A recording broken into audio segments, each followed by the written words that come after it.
శ్రీమాత్రే నమః. Jhansi trending shorts ఛానల్కు స్వాగతం. మీరు గనక మన ఛానల్ని మొదటిసారి చూస్తున్నట్లయితే ప్లీజ్ సబ్స్క్రైబ్ చేసుకోండి.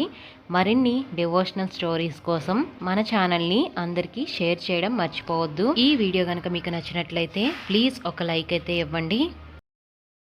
శుకుని యొక్క శిష్యుడు గౌడపాదాచార్యులు, గౌడపాదాచార్యుల యొక్క శిష్యులు గోవిందపాదాచార్యులు, గోవిందపాదాచార్యుల యొక్క శిష్యులు శంకరాచార్యుల వారు.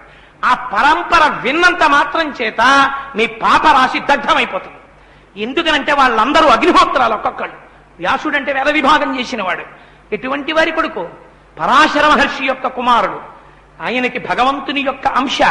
పట్ట పగలు మంచుతెరలు సృష్టించి సత్యవతీ సమాగమంలో వ్యాసుడికి అన్నాడు మహానుభావుడైన. ఆ వ్యాసుని యొక్క కుమారుడు శుకుడు జన్మతః నాకు అసలు వివాహమే వద్దని వెళ్ళిపోయినటువంటి వాడు. ఆ శుకుడు భాగవతం చెప్పాడు, మహాజ్ఞాని.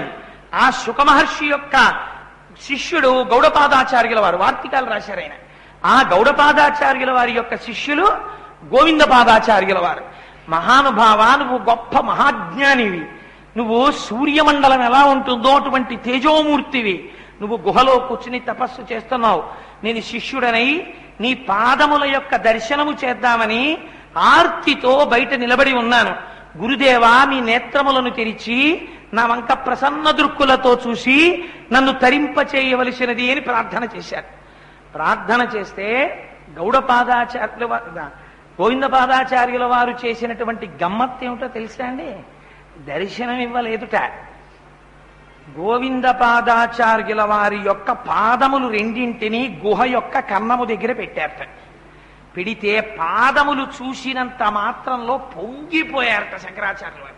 చాలు, గురువుగారి పాదాలు దొరికాయి నాకు అని ఆ రెండు పాదములు పట్టుకుని తద్విద్ధి ప్రణిపాతేన పరిప్రశ్నేన సేవయా. గురువు దగ్గర జ్ఞానం పొందడానికి ఉండవలసిన మొట్టమొదటి లక్షణం అహంకార పరిత్యాగం చేసి వారి పాదములు పట్టి వారికి శుశ్రూష చెయ్యాలి. లేకపోతే ఆ జ్ఞానము నిలబడదు. అందుచేత పాదములు పట్టి స్తోత్రం చేశారు. చేసి ఆ పాదములకు సేవ చేశారు. చేస్తే లోపల కూర్చున్నటువంటి గోవింద భగవత్పాదులు పరమ ప్రీతిని పొందారు.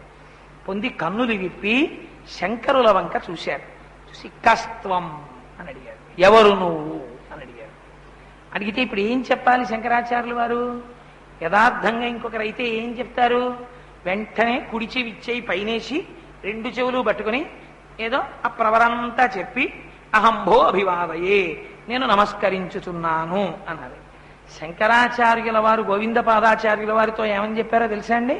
కస్త్వం అని ఆయన అడిగితే న భూమిర్న వాయుర్న తేజో న వాయుర్న కందింద్రియం వా అనైకాంతికత్వా సుషుప్తైక సిద్ధస్తదేకో వశిష్ఠ శివ కేవలోహం అన్నారు. నా భూమి, నేను భూమిని కాను. నా వాయు, నేను వాయువుని కాను. నా తేజో, నేను అగ్నిని కాను. నా తోయం, నేను నీటిని కాను. నేనెవరు? నా కంనింద్రియం వా, నేను ఇంద్రియములను కాను. నేను బుద్ధిని కాను. మరి నేనెవరు? నేను తదేకో వశిష్ఠ శివ కేవలోహం. సమస్తాన్ని తెలుసుకుంటున్నటువంటి స్ఫురత్ ఏది ఉన్నదో, జ్ఞానం ఏది ఉన్నదో, ఏది భాషయో అది నేను. న వర్ణ న వర్ణాశ్రమాచార ధర్మ న మేధారణాజ్ఞాన యోగాదయోపి అనాత్మాశ్రయోహం మమాద్యా సమాహ సహానాత్తదేకో వశిష్ఠ శివ కేవలోహం. ఆ గురువు ఎంత పొంగిపోతారు లోపల. నా వర్ణ, నాకేం కులం లేదు. నా వర్ణాశ్రమాచార ధర్మ, నేను ఓ కులానికి చెందినవాడను కాను. అందుచేత నాకు ఇది నా యొక్క ధర్మమని చెప్పడానికి తగినటువంటిది ఉన్నవాడను కాను. నా వర్ణ న వర్ణాశ్రమాచార ధర్మ న మేధారణాజ్ఞాన యోగాదయోపి. అన్ని సిద్ధాంతములను ఖండించేశారు. ఎవరు నేను? నేను కేవలం తదేకో వశిష్ఠ శివ కేవలోహం. అన్నీ తెలుసుకుంటున్నటువంటి జ్ఞానం ఏది ఉన్నదో అది నేను. ఎంత గమ్మత్తైన మాట అండి అది. నిజంగా అది తెలుసుకుంటోంది. ఆ తెలుసుకుంటున్నదేదో అది మీరు తప్ప పైన ఉన్న జడమైన శరీరము మీరు కాదు. శరీరము మీరైతే ఈ శరీరము లోపల ఎక్కడో ఇక్కడ కలుక్కుని పట్టుకుంది. పట్టుకుంటే ఇక్కడ నొప్పెడుతోందండి డాక్టర్ గారు ఈ లోపల ఊపిరి తీస్తున్నప్పుడు కలుక్కుమంటోందంటాడు. ఈ లోపల ఊపిరి తీస్తున్నప్పుడు కలుక్కుమంటోందన్న విషయం ఈ కంటితో చూడబడనిది ఏ కన్ను చూసి తెలుసుకున్నది. తెలుసుకున్నదేదో అది నువ్వు, తెలియబడుతున్నది ప్రపంచము. తెలుసుకుంటున్న దానికి అసలు శరీరము లేదు, కులము లేదు, మతము లేదు, జాతి లేదు, వర్ణము లేదు, ధర్మము లేదు. న శుక్లం న కృష్ణం న రక్తం న పీతం న పీనం న కుజ్జం న హ్రస్వం న దీర్ఘం తదేకో వశిష్ట అరూపస్తదారూప తదా జ్యోతిరాకార తత్వాస్తదేకో వశిష్ట శివ కేవలోహం. ఎవరు చెప్తారండి 8 ఏళ్ల వయస్సులో? నేను పొడుగువాడను కాను, నేను పొట్టివాడను కాను, నేను తెల్లనివాడను కాను, నేను నల్లనివాడను కాను, నేను లావువాణ్ణి కాను, నేను సన్ననివాడను కాను, నాకు ఆకారము లేదు, నేను జ్యోతిస్వరూపుడను. సమస్తము దేని చేత ప్రకాశింపబడుతున్నదో అది నేను. ఎంత గమ్మత్తైన మాట చూడండి. ఈ కన్ను చూస్తుంది మైకుని. చూస్తే తెలుసుకుంటుందా? కన్ను తెలుసుకోలేదు, కన్ను చూస్తుందంతే. కన్ను చూస్తే కంటి నుంచి బయలుదేరేటటువంటి కిరణము మైకు మీద పడి పరావర్తనము చెంది వెనక్కొచ్చి కనుగుడ్డు మీద పడితే కంటి వెనక ఉన్న రెటీనా మీద ఈ మైకు యొక్క ప్రతిబింబము పడితే దాన్ని కనిపెడుతుంది మనస్సు, ఇది మైకు అని. ఆ మనస్సు కూడా ఆత్మచేత ప్రకాశవంతమవుతోంది. అందుకే ఆయన దక్షిణామూర్తి స్తోత్రం చెప్తూ ఒక మాట అంటారు. ఎవరు నేను అంటే, నేను సర్వకాలముల యందు కూడా ఒక ఘటములో ప్రకాశించేటటువంటి దీపం ఎలా ఉంటుందో అటువంటి స్వరూపడును నేనంటారు అని. అదిగో ఆ స్వరూపమున్నదే న మాతా పితావా న వేదా న యజ్ఞాన తీర్థం బ్రువంతి సుషుప్తై నిరస్తాతి శూన్యాత్మకత్వాత్తదేకో వశిష్ట శివ కేవలోహం. నేను తల్లిని కాను, తండ్రిని కాను, కొడుకుని కాను, లేకపోతే నాకేం యజ్ఞము లేదు, యాగము లేదు, నేను వేదము కాను, నేనేమీ కాను. నేనెవరు? నేను అంతటా వ్యాపించిన వాడెవరో వాడు నేను.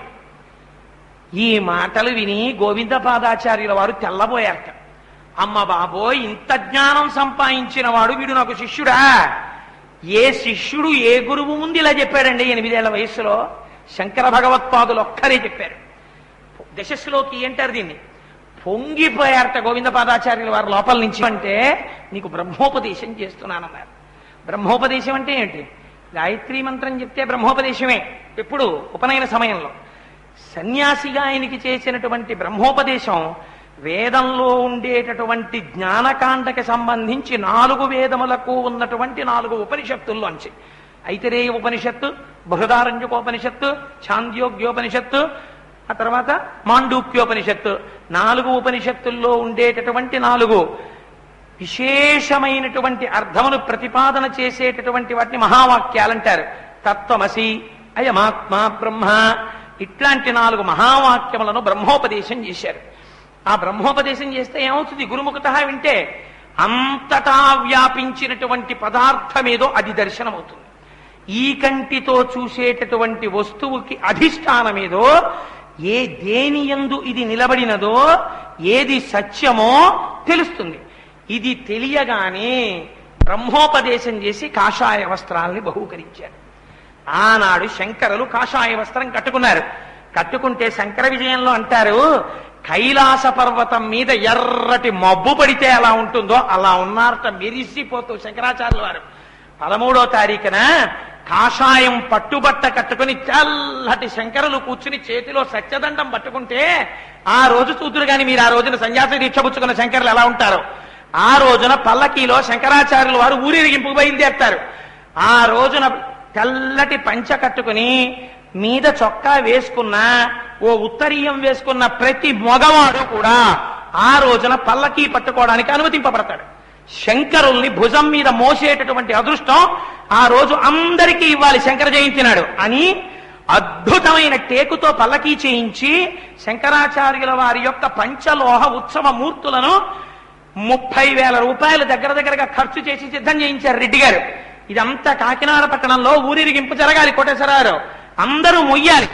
ఆడ మగ జగద్గురువుల యొక్క రుణం తీర్చుకోవడానికి జయ జయ శంకర హర హర శంకర అంటూ బయలుదేరాలి. బయలుదేరి ఆ రోజు ఉదయం 6:30 ప్రతిష్ఠ అయిపోతే అందరం దేవాలయంలోంచి బయలుదేరి పల్లకి తీసుకుని రాజవీధుల్లో తిరిగి ఆ ఉత్సవంలో మేళతాళాలతో వేదం చదువుతూ పండితులు నడుస్తుండగా, దత్తాత్రేయ గురుస్వామి వంటి గురుస్వాములు నడుస్తుండగా, శంకర భగవత్పాదుల్ని తీసుకుని రాజవీధులలో తిరిగి మళ్ళీ లోపలికొచ్చి శంకరులకి రుద్రంతో అభిషేకం చేసి మధ్యాహ్న కాలమునందు షడ్రశోపేతమైన విందారగించి మనం బయలుదేరతాం. బహుశా ఆ రోజు సాయంకాలం ప్రవచనం కూడా ఉంటుందేమో. అందుచేత ఇంత గొప్ప కార్యక్రమాన్ని ఏర్పాటు చేశారు. అందరికీ ఆ పుణ్యం దక్కాలి. సంవత్సరం వైశాఖ శుక్ల పంచమి నాడు ఇంత గొప్ప ఉత్సవం జరగాలి. ఏదో గుడికెట్టి విడిచిపెట్టడం కాదు, దానికి అంత గొప్పగాను జరగవలసినదే అని రెడ్డి గారి సంకల్పం. దానికి ఈశ్వరుడు కటాక్షించాడు, జరుగుతోంది. సరే, అందుచేత వారికి కాషాయ వస్త్రాలు ఇచ్చి జ్ఞానదండముని ఇచ్చారు. అదే సత్యదండం అంటారు. ఆ జ్ఞానదండమును ధరించారు. దండక మండలములను పట్టుకున్నారు మహానుభావుడు. ఎందుకు సత్యదండము చేతిలో ఎందుకు పట్టుకుంటారు దండాన్ని అంటే, పశువుని కొట్టవలసి వస్తే ఒక కుక్క, మీరు పొద్దున మార్నింగ్ వాక్ వెళ్ళారనుకోండి, మార్నింగ్ వాక్ వెడితే కుక్క వస్తుందేమో హ్యాండ్ స్టిక్ పట్టుకు బయలుదేరుతారు. శంకర భగవత్పాదులు ఈ జాతిలో అవతరించేటప్పటికి ఉన్నటువంటి పరిస్థితి ఏమిటో తెలుసా అండి?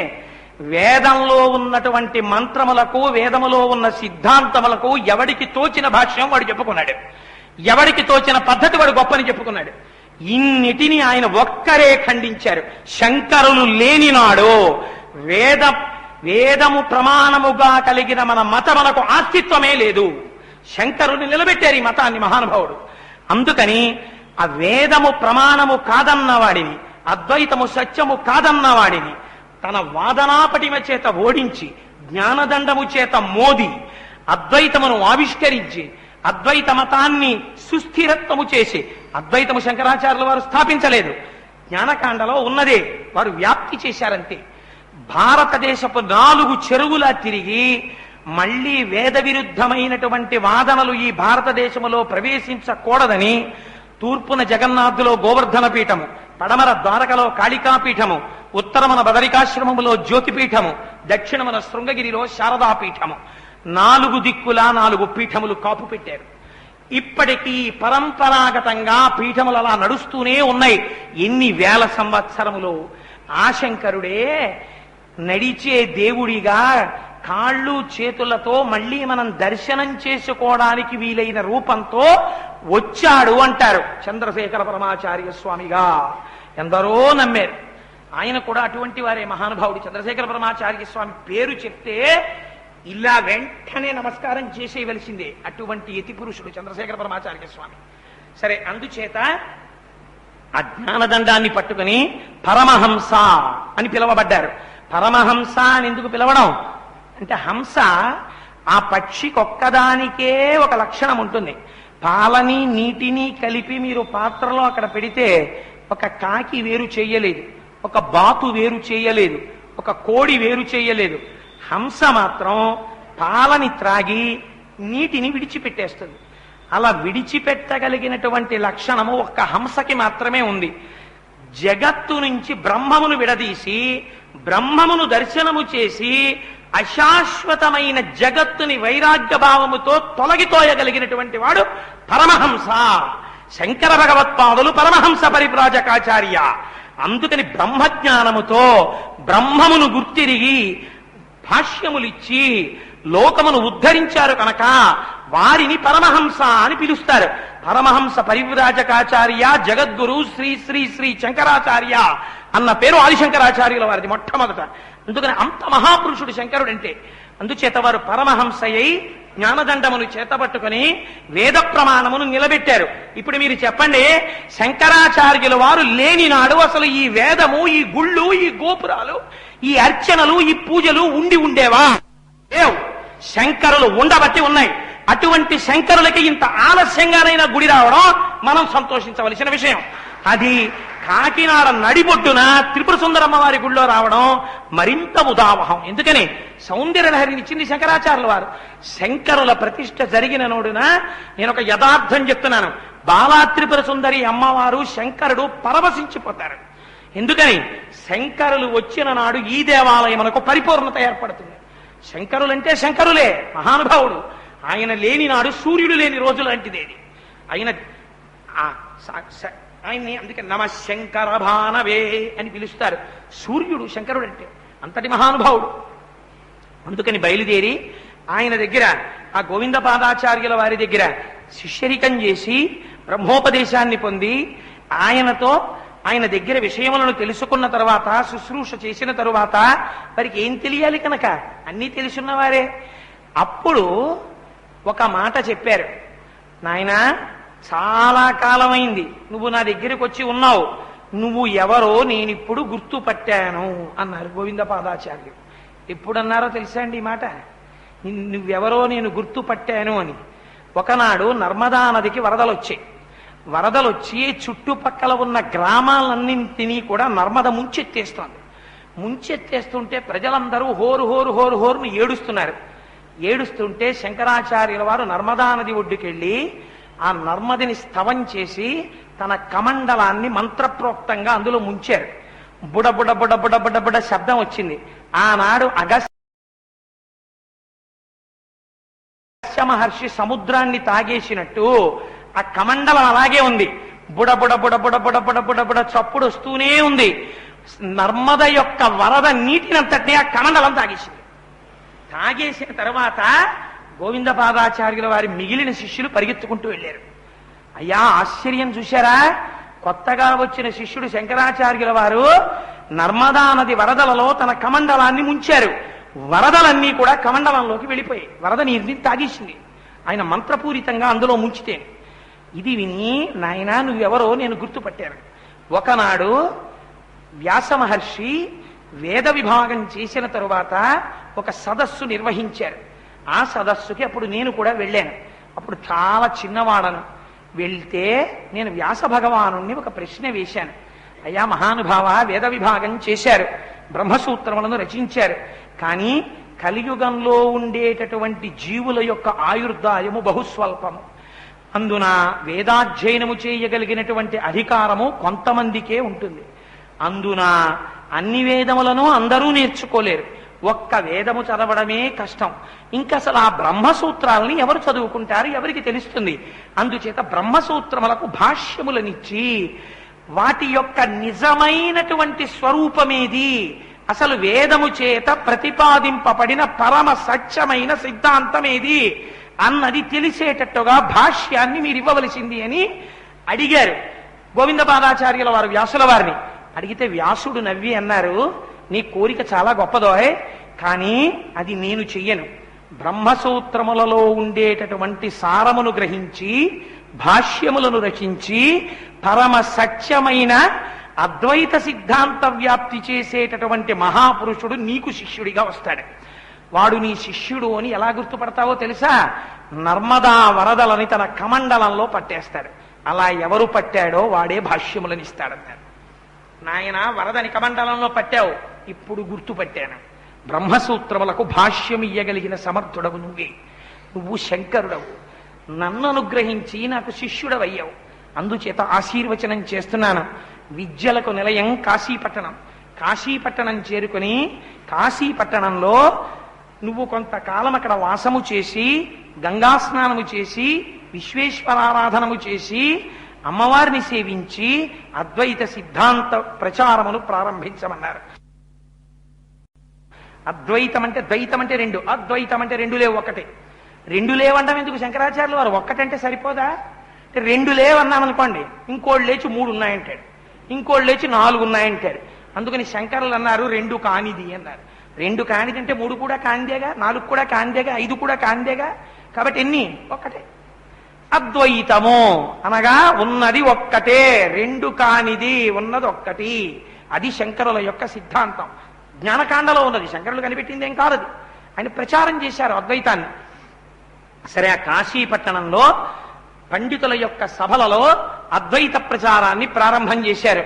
అంతే, ఇంకక్కడ నుంచి వాడవాడలా ఎంతంత కొమ్ములు తిరిగిన పండితులు కూడా శంకరులతో రోజులు రోజులు వాదన చేసేవారు. కానీ శంకరుల యొక్క వాక్ పటిమ ముందు, వారి యొక్క శక్తి ముందు, వారి యొక్క ధారణా బలం ముందు నిలబడలేక ఓడిపోయి అందరూ అద్వైత సిద్ధాంతమే పరమ ప్రామాణికమని అంగీకరించారు. అంగీకరించి లోకమంతా అద్వైతము వైపుకు నడుస్తోంది.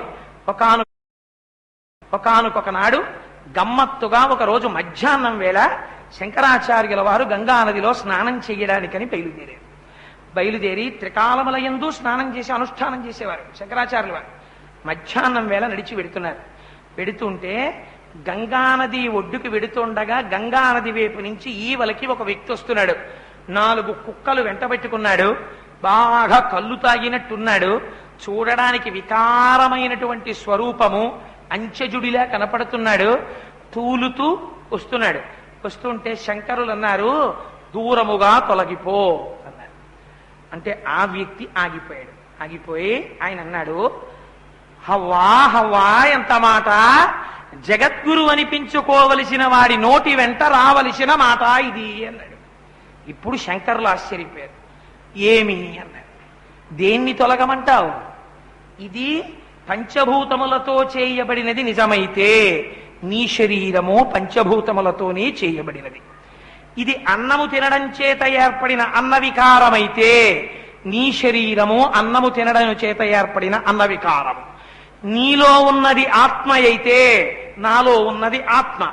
అంతటా ఉన్నది ఒకే వస్తువని పెద్ద పెద్ద పండితుల ముందు వాదించి గెలిచిన జగద్గురువు అని అనిపించుకోవలసిన గోవింద పాదాచార్య శిష్యుడు వేరొకడిని తొలగిపో అన్నారు. ఎవరు తొలగాలని అడిగాడు ఆయన.